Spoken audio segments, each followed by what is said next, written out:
NEET தேர்வு இல்லாத மருத்துவத்துறை சார்ந்த படிப்புகளுக்கு Vinayaka mission school of allied health sciences, Chennai, Salem, Pondicherry.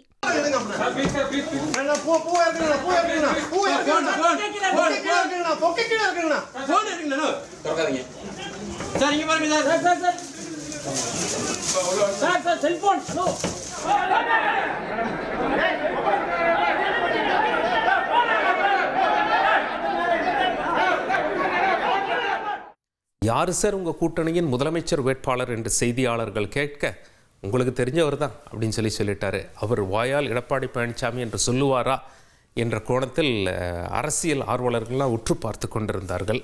இந்த கேம்பில் இப்படி நடக்குது. அப்படியே ஆப்போசிட் கேம்ப், நம்ம டிஎம்கே கேம்புக்கு போனோம் அப்படின்னா அங்கேயும் ஒரு மிகப்பெரிய சம்பவம் அரங்கேறி இருக்கிறது. அதாவது முன்னாள் அமைச்சர் திரு வைத்தியலிங்கம், சிட்டிங் எம்எல்ஏ, ராஜினாமா செஞ்சிட்டார், திமுகவில் போய் இணைஞ்சிட்டார்.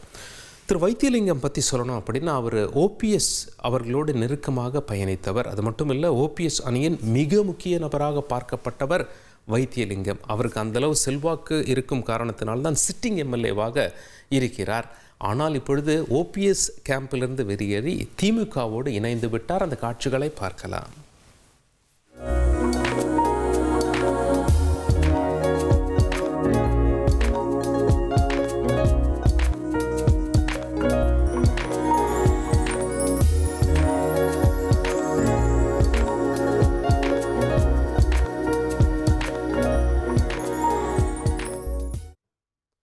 ஏற்கனவே சிட்டிங் எம்எல்ஏவாக இருந்த மனோஜ் பாண்டியன் இப்படி தான் திமுகவில் இணைந்து தன்னுடைய எம்எல்ஏ பதவியை ராஜினாமா செய்துவிட்டு திமுகவில் இணைந்தார். அது பேசும் பொருளானது. தற்பொழுது வைத்திலிங்கம் இணைந்திருக்கிறார். 2 பேருமே ஓபிஎஸ்ஸிடம் இருந்தவர்கள், 2 பேருமே சிட்டிங் எம்எல்ஏக்களாக இருந்தவர். ஆனால் இப்போது அங்கேருந்து வந்துட்டாங்க. அது மட்டும் இல்லை, ஜேசிடி பிரபாகர் அவர் விஜய் கட்சியில் சென்று இணைந்து விட்டார். ஓபிஎஸ்ஸுக்கு இது ஒரு நெருக்கடியான காலகட்டம் என்று பார்க்கப்படுகிறது.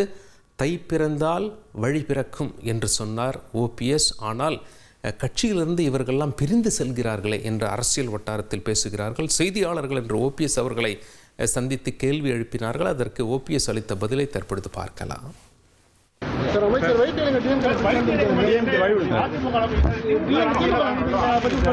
அவர்தான் கேட்கணும்.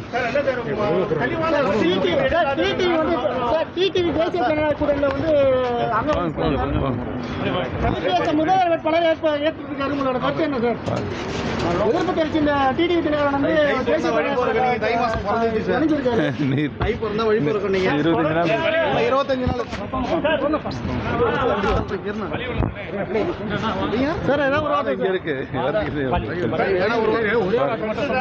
அரசியல் சரியான முடிவெடுக்காத காரணத்தினால் தான் அனைவரும் கட்சியை விட்டு போறதா ஒரு தகவல் கூறப்படுகிறது. எப்படி பாக்குறீங்க சார்? எந்த கட்சி? நாங்க அரசியல் கட்சிகள் வாங்க. சென்னைக்கு பக்கத்தில் நாளை மறுநாள் பிரதமர் மோடி அவர்கள் பிரம்மாண்ட பொதுக்கூட்டம் ஒன்று ஏற்பாடு செய்யப்பட்டிருக்கிறது. அதில் பாஜக கூட்டணி கட்சி தலைவர்கள் மேடை ஏறுவார்கள் என்று பார்க்கப்படுகிறது. அந்த மேடையில் பிரேமலதா இருப்பாரா? தேமுதிக இந்த கூட்டணியில் வந்துவிடுமா?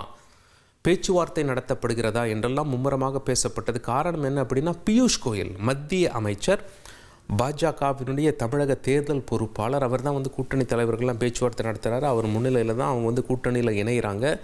தேமுதிகவில் பிரேமலதா அவர்களிடம் செய்தியாளர்கள் கேள்வி எழுப்பினார்கள்.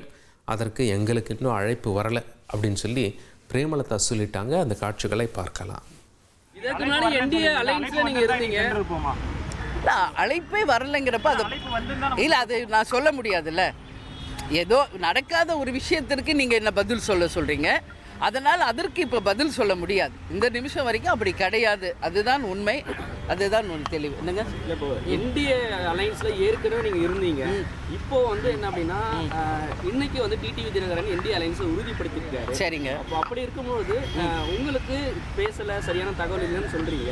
அப்போ சரியான ஒரு அணுகுமுறையில் இல்லாமல் இருக்காங்க அப்படின்ற பார்க்கலாமா? இல்லை, அதுதான் இந்த கேள்வி நீங்கள் அவங்க கிட்ட கேட்கணும். எங்க நிலைப்பாடு என்னன்றது உங்களை அழைச்சி நான் அதிகாரப்பூர்வமாக அறிவிக்கிறேன்னு சொல்கிறேனே உங்களுக்கு, புரியுதுங்களா? அதனால் இன்னும் தேமுதிக யாருடன் கூட்டணி என்பதை முடிவு செய்யவில்லை. முடிவு செய்யலைன்னா முடிவு பண்ணிட்டு மாநாட்டில் சொன்னீங்களேன்னு சொல்லாதீங்க. அது எங்கள் மாவட்ட செயலாளரோடு கலந்து ஆலோசனை முடிஞ்சிருக்கு. ஸோ ஃபைனல் டிசிஷன் ஒன்று இருக்குல்ல, அறிவிப்புன்னு, அது ஒன்று வெயிட்டிங். நான் நிச்சயம் உங்களை அழைச்சி தான் எல்லார் முன்னாடியும் நான் அறிவிப்பேன். திமுக கூட்டணி ஒரு பக்கம் ஏற்கனவே அந்த கூட்டணி கட்சிகள் உறுதியோடு இருக்கின்றன.